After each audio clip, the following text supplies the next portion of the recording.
English का mock test 1 के हम आंसर्स देखेंगे कि कौन सा सही है। ये हमारे पास एक पैसेज दिया गया था, इसको पढ़ना था और आंसर करना था। तो यहाँ पर अगर बराबर से आंसर गलत आते हैं तो इस तरह से ग्रे मार्क आएगा, यानी ऑल आंसर्स नॉट करेक्टेड। तो इसको किस बेसिस पर मार्क देंगे पता नहीं है। तो इसमें 25 ऐसे आएंगे और एक के अंदर जो 5 थे वो मिला के आपके थे टोटल 30। तो 30 में से आपने एक के अंदर जितने सही लिए उसका 1 मार्क मिलेगा, और बाकी 25 जो रिमेनिंग है उसको इंक्लूडिंग 5 से जितने भी करेक्ट है उसके हिसाब से आपको मार्क्स मिलेगा। तो फर्स्ट क्वेश्चन में ये जो पैसेज था, पैसेज देखकर 5 क्वेश्चंस थे, जिसके अंदर हमने किया था कि narrator wanted to frighten the squirrel. इसका राइट आंसर था, हमने बोथ ए एंड बी किया था।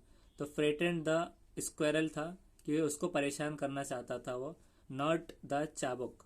तो उसमें चाबक आया था तो इसलिए हमने जल्दी में किया था कि सी या चाबक, और जो स्क्वेरल स्क्रीमिंग ऑन अ बीच, तो हमने दोनों कर दिया था। तो ये ऐसी मिस्टेक हो सकती है जिसमें वो फ्रेटन करना चाह रहा था, narrate wanted to frighten the squirrel. उसके बाद है second, who was using blowpipe. तो चाबक इसका सही निकला है, हमने इसे चाबक कर दिया था क्योंकि ना फ्रेंड था उसमें ना नेबर था, तो इस वजह से हमने चाबक कर दिया था, सही है।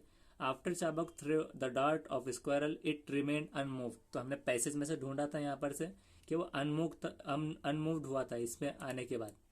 आई वॉन्टेड टू चाबक डार्ट अनकंट्रोलेबल, और यहाँ पर आगे था ब्लो पाइप में यहाँ कही था the branch unmoved, squirrel stayed on the branch unmoved, ये वाला था।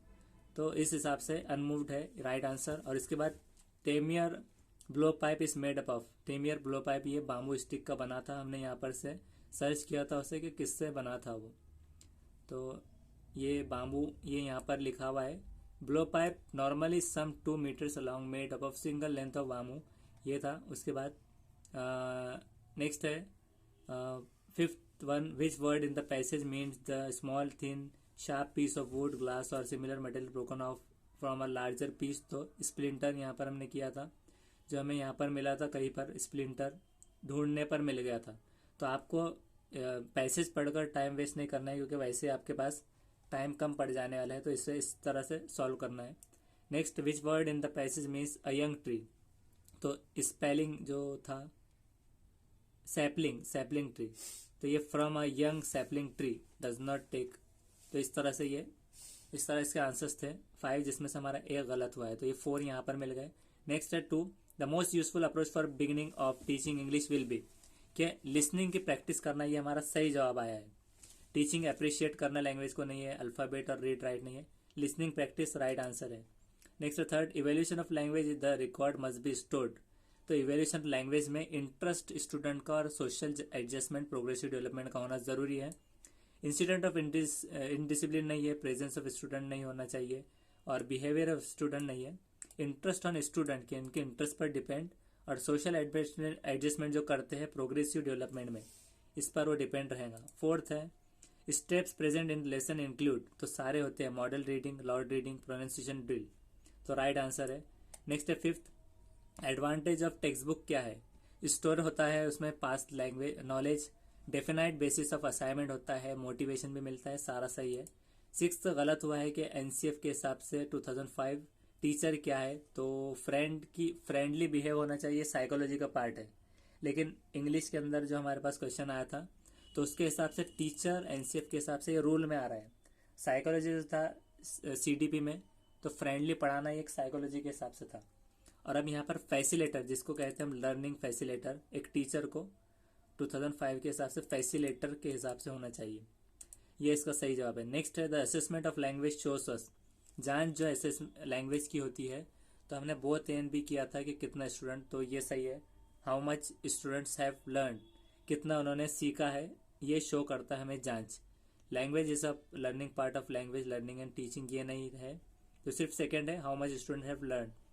नेक्स्ट है question number 8, what do assessment indicate. जांच क्या बताते हैं। किड्स फेलियर नहीं है, अंडरस्टैंडिंग ऑफ टेक्स्ट नहीं है, वो बताते हैं language learning and teaching is a part of response, ये उसका राइट आंसर है, राइट निकला है, सही है जवाब।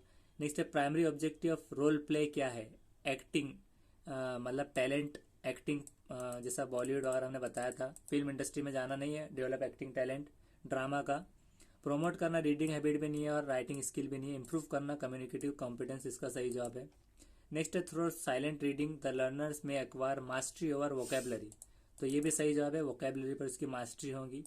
नेक्स्ट है 11th while speaking for the first time student generally क्या फेस करता है, तो इनहिबिशन हमारा सही निकला है, जो कि शाइनेस होती है कि क्या बोलूँगा क्या करूँगा, और फियर साइकोसिस मतलब एकदम से चेंज हो जाता है, ये नहीं है, और कॉन्फिडेंस भी नहीं है, तो इनहिबिशन इज राइट आंसर।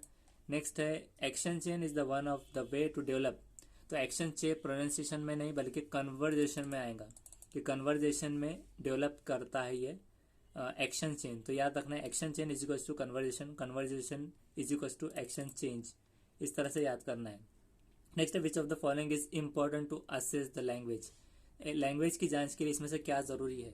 हमने किया था डिक्टेशन, तो डिक्टेशन नहीं है, words which has many meaning भी नहीं है, कैलीग्राफी भी नहीं है, बल्कि ये है कि to question on the basis of linguistic structure, के सवाल करना जो कि मतलब जो भी पर्टिकुलर लैंग्वेज है इंग्लिश हिंदी उर्दू, इसके ऊपर एक स्ट्रक्चर के बेसिस पर सवालात करना स्टूडेंट से, ये इसमें रहेगा।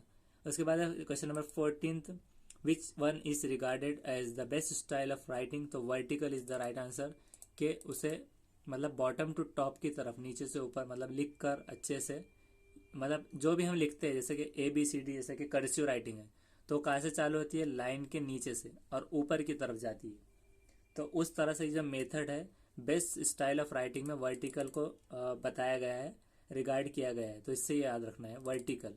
हॉरिजॉन्टल वर्टिकल में आप कंफ्यूज हो सकते हैं, तो वर्टिकल V जो शेप है ऊपर से नीचे आ रहा है नीचे से ऊपर, तो इससे आप याद रख सकते हैं।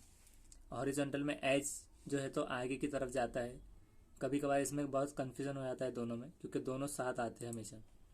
नेक्स्ट है which of the following is not part of lesson plan in English, तो डिफिकल्टीज ऑफ इंडिविजुअल ये प्लान में नहीं आता, बाकी बेसिक नॉलेज उनसे इम्प्रूवमेंट होगा ये आता है, इफेक्टिवनेस ऑफ टीचिंग स्टडीज आता है, डिफिकल्टीज नहीं आता। नेक्स्ट है क्वेश्चन नंबर 16 एजुकेशनल रेडियो और टेलीविजन नॉन प्रिंटिंग मीडिया है, कभी आता था ऑडियो विजुअल भी है, सिर्फ रेडियो की अगर बात की जाए तो ऑडियो विजुअल एड है, और टेलीविज़न जो है ये विजुअल एड है, और कभी कभार ऐसे क्वेश्चन भी चाइल्ड डेवलपमेंट में आ सकते हैं आपको। नेक्स्ट है question number 17 gender sensitisation in the school curriculum implies करता है respectful approach towards defining gender role पर करेगा। नेक्स्ट है 18th which among the following is feature of a child centred language classroom, तो हमने किया था कि चाइल्ड इंटरेक्ट करेंगे टारगेट लैंग्वेज पे, जो टास्क होगा रिक्वायर करेंगे मल्टीपल इंटेलिजेंस, तो वो नहीं है। टीचर गिव करेगा इंस्ट्रक्शन देगा और एक्सपेक्ट करेगा चिल्ड्रन से कि वो इताअत और फर्माबरदारी और डिसिप्लिन के साथ उसे पूरा करे। टीचर प्लान असेसमेंट एवरीडे नहीं रहेगा क्योंकि असेसमेंट वीकली होता है, हर दिन नहीं होता।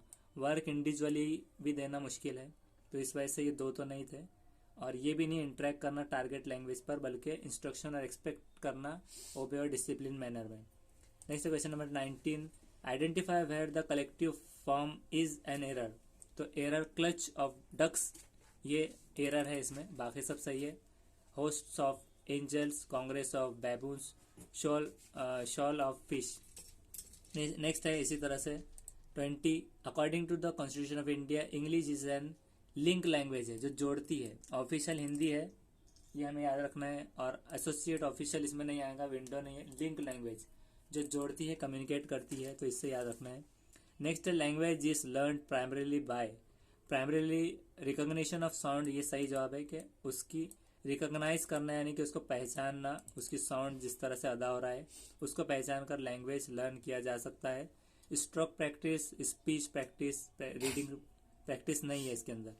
नेक्स्ट है क्वेश्चन नंबर 22 कंस्ट्रक्टिविज्म एक थ्योरी है जहाँ पर स्टूडेंट क्या करता है, तो स्टूडेंट डिससिमिलरिटीज को वैरायटी स्टडी करता है सैंपल्स की और ड्रॉ करता है, वेल फाउंडेड कंक्लूजन पर पहुंचता है।